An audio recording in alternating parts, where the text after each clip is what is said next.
অনন্ত অম্বানি এবং রাধিকা মার্চেন্টের প্রাকবিবাহ উদ্যাপনেও বলিউডের প্রায় সকলেই উপস্থিত ছিলেন।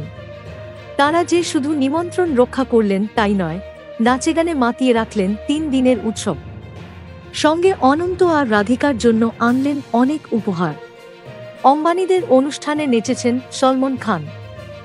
সঙ্গে অবশ্য বলিউডের অন্য 2 খান শাহরুখ এবং আমিরও ছিলেন। সলমন অনন্তকে উপহার দিয়েছেন দামি ঘড়ি এবং রাধিকার জন্য এনেছিলেন একজোড়া হীরের কানের দুল।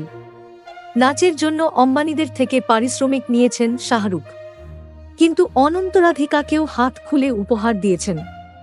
সূত্রের খবর, শাহরুখ নাকি হবু দম্পতিকে একটা মার্সিডিজ দিয়েছেন। অম্বানিদের আমন্ত্রিত অতিথিদের তালিকায় ছিলেন সিদ্ধার্থ মালহোত্রা এবং Kiara আডবাণীও।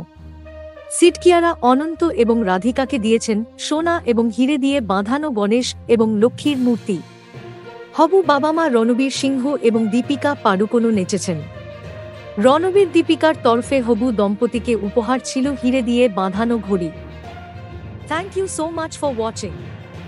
Subscribe our channel and press the bell icon for more updates.